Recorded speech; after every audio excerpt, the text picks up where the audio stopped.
Hi friends అందరూ ఎలా ఉన్నారు? ఇవాళ వీడియోలో వచ్చేసరికి ఏపీ ఐసెట్ 2025కి సంబంధించి కౌన్సిలింగ్‌కి మన ఏ డాక్యుమెంట్స్ అవసరం అవుతాయని చెప్పేసి తెలుసుకుందామండి. దాంతో పాటు ఈ ఏపీ ఐసెట్ 2025 యొక్క కౌన్సిలింగ్ అనేది ఎప్పుడు మనకి కండక్ట్ చేసే అవకాశం ఉందో కూడా మనం తెలుసుకుందాము.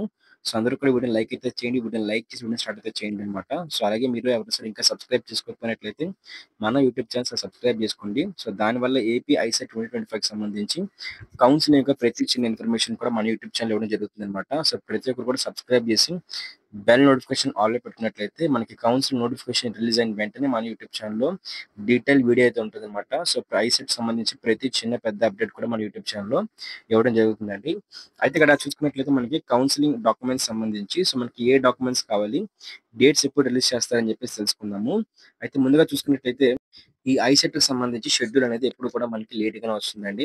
గతంలో చూసుకున్నట్లయితే మనకి ప్రీవియస్ ఇయర్ చూసుకున్నట్లయితే మనకి 2 మంత్స్ టైమ్ అయితే పట్టిందనమాట.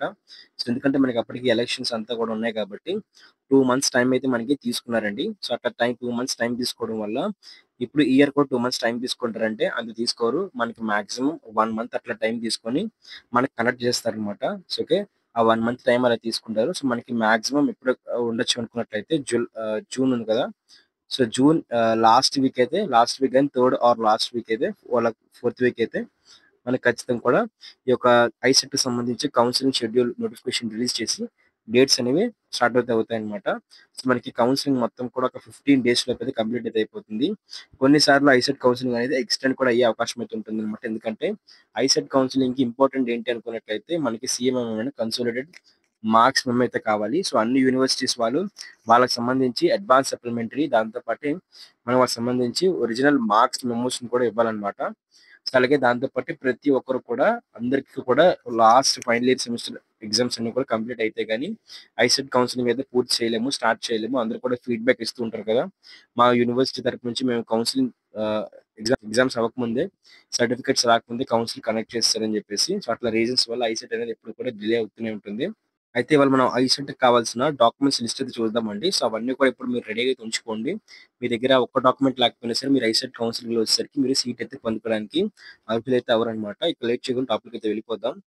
అయితే ఇది ప్రీవియస్ ఇయర్‌కి సంబంధించి మనకి లిస్ట్ అండి. సో, మనకి ఇయర్ కూడా నోటిఫికేషన్ వచ్చినప్పుడు లిస్ట్ అయితే మనకి రిలీజ్ చేస్తారు. ఇక్కడ మనకి ఐసెట్‌కి సంబంధించి హాల్ టికెట్ కావాలి. ఐసెట్ యొక్క ర్యాంక్ కార్డ్ అయితే కావాలి. ఐసెట్ ర్యాంక్ కార్డ్ అనేది మనకి అఫీషియల్ వెబ్‌సైట్‌లోనే ప్రొవైడ్ చేశారు. ఎట్లా డౌన్‌లోడ్ చేసుకోవాలని చెప్పేసి కూడా మీకు క్లారిటీగా స్టెప్ బై స్టెప్ వచ్చేసరికి లాస్ట్‌లో వీడియో ఎండింగ్‌లో ఎక్స్‌ప్లెయిన్ చేస్తాను. దాంతో పాటు మన ట్రాన్స్‌ఫర్ సర్టిఫికేట్ అనేది కావాలన్నమాట. మీ డిగ్రీ అయిపోయిన తర్వాత మీ డిగ్రీకి సంబంధించి టీసీ కావాలండి. అలాగే కన్సాలిడేటెడ్ మార్క్స్ మెమో అంటే మీరు మొత్తం మీ డిగ్రీ మొత్తం కూడా పూర్తి చేసుకున్నారు. మొత్తం అన్ని సబ్జెక్టులు క్లియర్ చేసుకున్నారని చెప్పేసి ఒక మార్క్స్ మెమో అయితే వస్తది కదా! ఫైనల్ మార్క్స్ మెమో అంటారు కదా! సో, ఇది కావాలన్నమాట. అలాగే ప్రొవిజనల్ సర్టిఫికేట్ అన్నమాట.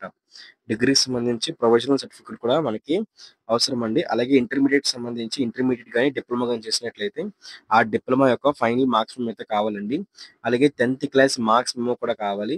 అలాగే 9థ్ క్లాస్ నుంచి కూడా మీరు డిగ్రీ ఫైనల్ ఇయర్ ఎవరు చదువుకుంటున్నా ఏవైతే స్టడీ సర్టిఫికేట్స్ ఉంటాయో స్టడీ సర్టిఫికేట్స్ అన్నీ కూడా మీరక్కడ సబ్మిట్ చేయాలన్నమాట. అంటే వాళ్ళకైతే చూపించాలి.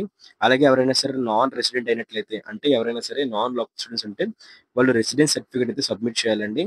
అలాగే పేరెంట్ ఎంప్లాయీ గాని అయినట్లయితే సో, ఇతర స్టేట్ ఎంప్లాయీస్ ఉన్నట్టయితే ఇదంతా నాన్ లోకల్ వాళ్ళకన్నమాట. ఓకే. రెసిడెన్స్ సర్టిఫికేట్స్ అన్నీ కూడాను. అలాగే ఇక్కడ మనకి ఇన్‌కమ్ సర్టిఫికేట్ కావాలండి. ఇన్‌కమ్ సర్టిఫికేట్ అనేది 2025 జనవరి 1 తర్వాత అయితే ఉండాలన్నమాట. క్యాస్ట్ సర్టిఫికేట్ కూడా సేమ్ అండి. ఎవరైతే ఎస్సీ, ఎస్టీ, బీసీ కేటగిరీ వాళ్ళు ఉంటారో సో, వాళ్ళైతే క్యాస్ట్ సర్టిఫికేట్‌నివ్వాలి. ఓసీ వాళ్ళకి ఎలాగో క్యాస్ట్ సర్టిఫికేట్ ఉండదు కాబట్టి ఓసీ‌లో ఎవరైనా సరే ఈడబ్ల్యూఎస్ సర్టిఫికేట్ ఉంటే ఈడబ్ల్యూఎస్ సర్టిఫికేట్‌ని కూడా మనకి ఈ ఇయర్ 2025 అయితే ఉండాలన్నమాట. అలాగే లోకల్ స్టేటస్ సర్టిఫికేట్ కూడా కావాలండి. ఎవరైనా మైగ్రేట్ అయ్యి అంటే వేరే స్టేట్స్ నుంచి వచ్చి ఇక్కడ సెటిల్ అయినట్లయితే వాళ్ళకి సంబంధించి మైగ్రేషన్ సర్టిఫికేట్ కూడా వాళ్ళు సబ్మిట్ చేయాల్సిన అవసరం అయితే ఉంటుంది. అయితే మనకి ఐసెట్ యొక్క అఫీషియల్ వెబ్‌సైట్‌లోనే ఇక్కడ మనకి రిజల్ట్స్ ఇచ్చారు. సో, రిజల్ట్స్‌తో పెద్ద పనేం లేదనమాట. మనకి కావాల్సిందల్లా కూడా డౌన్‌లోడ్ యువర్ ర్యాంక్ కార్డ్. ఇక్కడ ర్యాంక్ కార్డ్ మీద క్లిక్ చేసి మీరు ర్యాంక్ కార్డ్ దాంతో పాటు ఇక్కడ కిందన చూసుకున్నట్లయితే మీరు డౌన్‌లోడ్ యువర్ హాల్ టికెట్ అయితే ఉంది. ఇక్కడ మీ రిజిస్ట్రేషన్ డీటెయిల్స్ మొత్తం ఇచ్చి డౌన్‌లోడ్ యువర్ హాల్ టికెట్ అయితే తీసుకోండి. హాల్ టికెట్ ఒక 3 ప్రింట్లు, ర్యాంక్ కార్డ్ ఒక 3 ప్రింట్లు, పీడీఎఫ్ మొత్తం సేవ్ చేసుకోండి. అలాగే మీ అప్లికేషన్ ఫార్మ్ కూడా ఒక 2 ఆర్ 3 ప్రింట్స్ తీసుకోండి. అప్లికేషన్ ఫార్మ్ కూడా ప్రింట్ ఔట్ తీసుకోండి. ఈ విధంగా అయితే మీకు ఈ 3 డాక్యుమెంట్స్ కూడా మీరైతే ఐసెట్ వెబ్‌సైట్‌లో అయితే మీకు అవైలబుల్‌గా అయితే ఉంటాయి. మిగతావన్నీ కూడా మీరు గ్యాదర్ చేసి రెడీ చేసి ఉంచుకోవాలి. ఒక 8 పాస్‌పోర్ట్ సైజ్ ఫోటోలు, అలాగే ఇప్పుడు చెప్పిన ప్రతి డాక్యుమెంట్ కూడా ఒక సెట్ జిరాక్స్ ఒక 2, 3 సెట్‌లు జిరాక్స్‌లు తీసుకొనైతే రెడీగా ఉంచుకున్నట్లయితే ఐసెట్ కౌన్సెలింగ్ స్టార్ట్ అయిన వెంటనే మీకు నేను వీడియో చేసి అప్‌లోడ్ చేయడం జరుగుతుంది కాబట్టి, సో, అప్పుడు మీకు ప్రతి అప్‌డేట్ కూడా మన యూట్యూబ్ ఛానెల్‌లో దొరుకుతుందనమాట. సో, అందరూ కూడా సబ్స్క్రైబ్ చేసుకోండి. సబ్స్క్రైబ్ చేసి పక్కన కనిపిస్తున్న గంటని క్లిక్ చేసి ఆల్‌లో పెట్టుకోండి. మీకు ఇంకేమైనా డౌట్ ఉంటే ఖచ్చితంగా కామెంట్ సెక్షన్‌లో కామెంట్ చేయండి.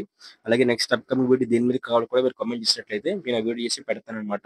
సో, అలాగే మన టెలిగ్రామ్ ఇంకా వాట్సాప్ ఛానెల్ ఉంది. సో, అలాగే ఫేస్‌బుక్ పేజ్ కూడా ఉందనమాట. సో, వెంటనే ఫాలో అయ్యి జాయిన్ అయితే అయిపోండి. Thank you friends. బాయ్.